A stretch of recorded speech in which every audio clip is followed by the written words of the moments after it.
everyone. I'm Lana Zach in New York. We continue following major breaking news. Former President Donald Trump is safe, according to the Secret Service, after an assassination attempt on the presumptive Republican nominee in Butler, Pennsylvania. At least one person from the crowd was killed. Others were injured, some critically. The former president walked on stage just after 6 p.m. Eastern time, and about 6 minutes later, we heard those shots. He's since been released from the hospital. CBS News campaign reporter Jake Rosen joins us now on the phone. Jake, you were there at the rally. You spoke with a witness. I want to play that for our viewers. Former President Trump got up. He had some blood on his face. And I don't know if that was from the Secret Service tackling him, or I don't know what that was from. Yeah. Screw you, news media! How are you feeling right now? Distressed. Yeah. Obvious distress among people there. Jake, tell us more about where this person was and what the scene was like. This person, Lana, and thank you for having me on. This man was standing there looking with tears in his eyes, staring at the scene unfolding before us as press got out of their crouched stance and got back on air. His face was all red of anger, it seemed like. It was a hot day out in the sun, and he turned to me, and I just pulled my phone out and started talking, and he was on the side from where it sounded like the gunshots were coming from. It was not totally clear to me, but he did have a view just by leaning on the side of the press pen right next to where I was when the shots were fired, and saw this. And in my conversations with people on the way to the car, where I am now, safe here with security on the outside of the original security perimeter, people are angry, they're shocked. This is a family environment, Trump rallies. I know it may not seem like that to many people, but, before the former president comes on, they're singing, dancing. People seem to reunite at these things. They seem to, celebrate the former president and his accomplishments and want him back in office. This is a committed group of people. And it just seems like that sense of family was certainly disrupted tonight. And that man was just one example that I captured today. And you certainly can understand the shock. We all felt that shock when we saw that, when we witnessed it in real time here. I have to also mention that we could hear somebody yelling about the news media as you were having that conversation, as you were attempting to have that conversation. There was a lot of anger, it seems like, that was also pointed at members of the press. We also saw, Jake, some folks in the audience who were upset and angry, as you mentioned, and looking for an outlet. Yeah, and I think, certainly for these people and where they get their news from, they certainly see Democrats and, the mainstream media or liberal media, however they frame it, or see it themselves as part of the problem in this country when things are clung on to and amplified up. We saw it after January 6th on the Democratic side, but I think this was the validation that a lot of people not wanted to, but the validation that proved a lot of people thinking maybe about the state of the country. You can hear the shrieking in the background behind you. There were people flipping us off, people trying to shake the risers. Thankfully, Secret Service and our security protected us and tried to get people out. But people turned to us and turned to the pool camera, which shot the video of the former president. They turned to all the anchors still on air. And the correspondents on air, and we're trying to shake us and yelling at us that we caused this. And certainly, that is just one part of the equation here, but that was the initial reaction of what we saw here in Butler. And Jake, I know that you also spoke with an emergency room physician who was attending somebody who was injured in the crowd. What can you tell us about that?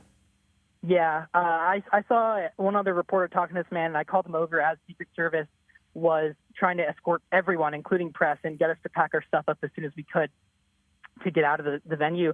There were tears in his eyes, too. There was blood all over his shoes and a little bit on his shirt.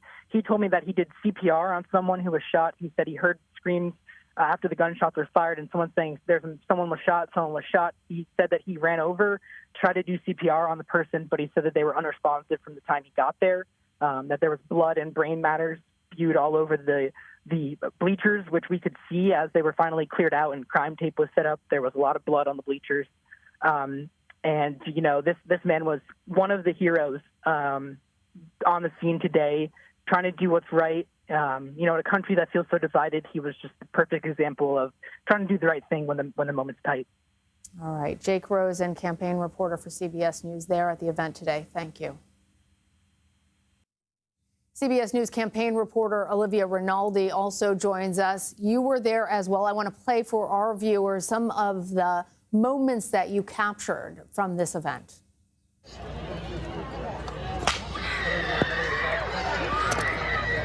my gosh. Okay? Yes, don't. We're okay. Olivia, we can hear some of the panic in your voice. Tell us what it was like for you. Yeah, Lana, the video captures it all. It was a terrifying moment. I was up at the front of the risers. You know, we were expecting a different kind of announcement today from former President Trump. We were expecting potentially a vice presidential announcement. So I was up there and I was waiting, and all of a sudden we heard several loud booms. And I got pulled to the ground by one of my colleagues that was there, and I pulled out my phone and I started filming, and you can hear some of the shots ringing out as they continue to hit towards the crowd. And at one point I popped my head up, and you can hear one of my colleagues say, "Get down, get down." And I continued to capture it as it was going on, and I could hear and see the crowd starting to rise a little bit. And you could see Donald Trump at the end there. He's surrounded by security as they're trying to get him off the stage, and he's pumping his fists. He's kind of refusing to go at one point, resisting going with them until, you know, the crowd cheers and he mouths fight on, and then he was taken off the stage. And in the moments after, we could hear the motorcade quickly departing the scene, and then it was just utter chaos. People weren't sure if they should leave, if they should stay. Secret Service flooded the area, cops flooded the area, and we stayed for about, a half hour after, and I could see the rest of the scene unfolding. And on the bleachers to the left of where Trump was speaking, there was blood on the bleachers. There was leftover water bottles, signs, and there was blood. And I could see police starting to unfold yellow tape, crime scene tape, to make sure that that area was roped off so that no one could get over there. And you could start to see a lot of cops coming in. And then at one point, Secret Service ushered everyone out.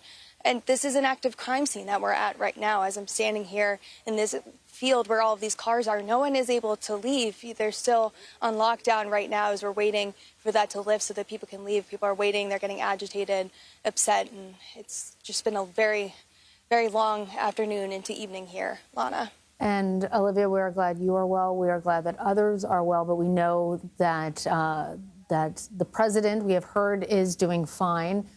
We believe that there is at least one fatality. Do we know anything more about other injuries among the crowd? Well, we could see from where we were that Trump's ear appeared to be bloody, and we could see some of the blood that was on the side of his face. It was indescribable to see the former president up on stage looking like that. I've been to dozens, if not hundreds, of these rallies, and we go through an intensive screening process. I mean, it takes sometimes hours just to get into some of these events because they go through your bag meticulously. Now, we know that this person who did this shooting, there's a lot of details we don't know, but we do know that it wasn't within the rally perimeter. Yeah. But it was just extraordinary to see the former president hurt like that. All right. Olivia Rinaldi for us, Aaron Butler. Thank you.